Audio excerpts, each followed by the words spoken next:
Bonjour, aujourd'hui je vais vous expliquer comment changer les mots de passe d'un compte administrateur.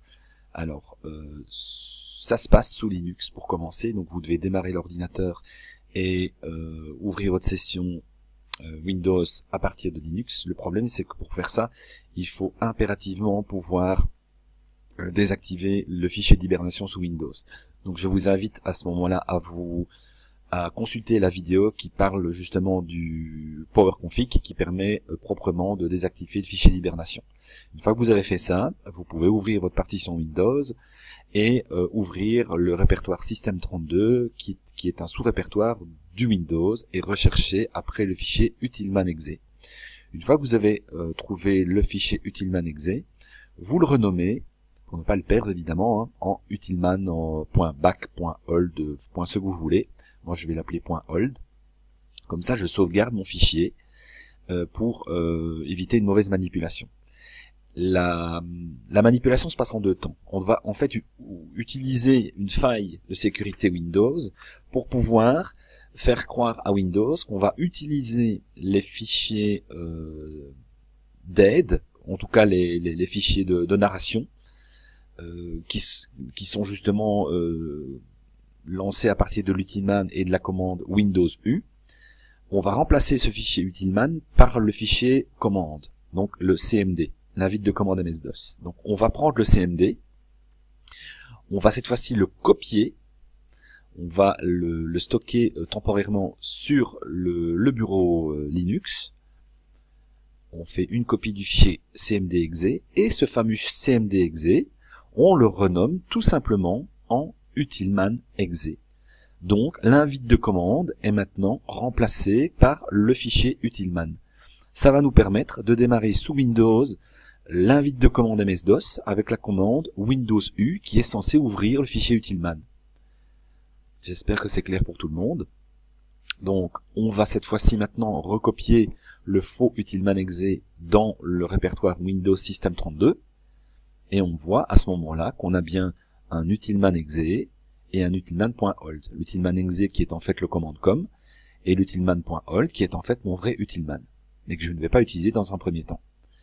À partir de là, on peut éteindre Linux et redémarrer sous Windows. Donc on appuie sur la commande Windows U et ça devrait lancer l'utilman. Évidemment, comme on l'a renommé maintenant, ça lance le commande com. On voit bien ici dans la fenêtre administrateur, dans System 32, c'est utilman.exe qui est bien démarré. Alors ici, on va faire deux manipulations.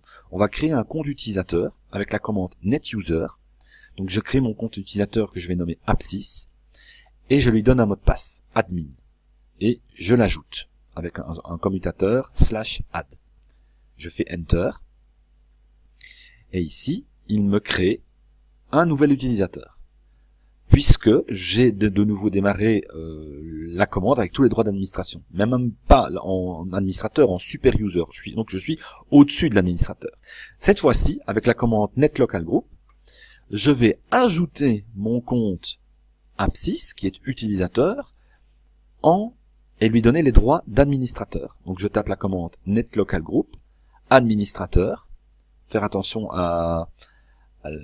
au terme francophone ou anglophone. Ici on est sur un Windows francophone, donc je tape administrateur en français avec une majuscule et un S et j'ajoute mon utilisateur avec le commutateur /add. Donc ça me donne la commande netlocalgroup administrateur apsys /add. Et on voit ici en redémarrant l'ordinateur que j'ai bien un troisième compte qui est créé, le compte Apsys. Donc je vais à partir de ce compte Apsys démarrer la machine avec les droits d'administration. Donc je lui donne un mot de passe, admin, je vais vérifier que mon mot de passe est bien celui-là, et je démarre ma session. Mon ordinateur va démarrer. Comme c'est un compte administrateur, j'ai évidemment les pleins pouvoirs sur ma session de travail, mais aussi sur les autres sessions des autres comptes. Donc, je suis administrateur, donc je peux administrer la machine comme bon me semble, y compris les autres comptes administrateurs. Donc, et c'est ici qu'on va utiliser cette fameuse faille, c'est que je vais maintenant, avec mon nouveau compte administrateur, rentrer dans le panneau de configuration et aller modifier les utilisateurs. Donc je vais à ce moment-là ouvrir les comptes utilisateurs et je vais demander à gérer un autre compte. Et je vais choisir le compte pour lequel je n'ai pas le mot de passe qui s'appelle ici utilisateur/test. Donc, je prends ce compte et je lui demande, cette fois-ci, de modifier le mot de passe. Donc je ne connais pas l'ancien mot de passe, mais je peux modifier. Et on voit ici, il ne me demande pas l'ancien mot de passe, il me demande simplement de créer un nouveau mot de passe et de le confirmer. Donc je vais simplement lui mettre le même mot de passe que moi je viens de composer, donc qui est admin. Et comme indicateur, je vais mettre idem abscisse, puisque c'est le compte que je viens de créer. Et je modifie le mot de passe tout simplement. Une fois qu'on a fait ça, on peut de nouveau redémarrer l'ordinateur, et cette fois-ci, l'ancien compte sera opérationnel avec le nouveau mot de passe. Donc je vais de nouveau éteindre l'ordinateur et redémarrer ma session. Et je vais non plus me connecter avec le compte abscisse, mais bien avec le compte utilisateur.test. Je lui mets le nouveau mot de passe que je viens de taper, donc admin. On voit bien que c'est celui-là que je tape. Et je rentre cette fois-ci sur mon compte avec mon nouveau mot de passe. Donc j'ai contourné en fait le mot de passe du compte administrateur que j'avais oublié ou que mon client avait oublié. De ce fait, j'ai pu récupérer l'intégralité de son compte, l'intégralité de ses données.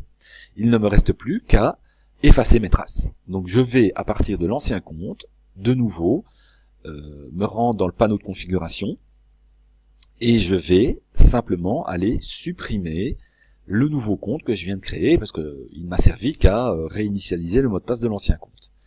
Donc je vais ouvrir les comptes utilisateurs et cette fois-ci je vais non pas modifier le compte mais bien supprimer le compte. Donc je vais, ah oui c'est vrai, ce n'est pas ici que ça se trouve, donc je fais une petite marche arrière et je vais supprimer le compte utilisateur qui ne me sert plus. On voit bien qu'ici j'ai mes trois comptes, un compte local, un compte Microsoft, celui-là je le garde, c'est le mien, et je vais pointer le compte que je viens de créer en disant supprimer les fichiers. Je n'ai rien stocké dedans, j'ai juste utilisé ce compte et la faille de sécurité pour pouvoir modifier le mot de passe. Donc je supprime le compte, on voit bien qu'ici le compte est supprimé, il me reste mon ancien compte local et mon compte Microsoft, et je peux maintenant réutiliser l'ordinateur proprement. Il me reste quand même cependant une manipulation à faire, c'est de remodifier dans l'autre sens mon commande com et mon utilman.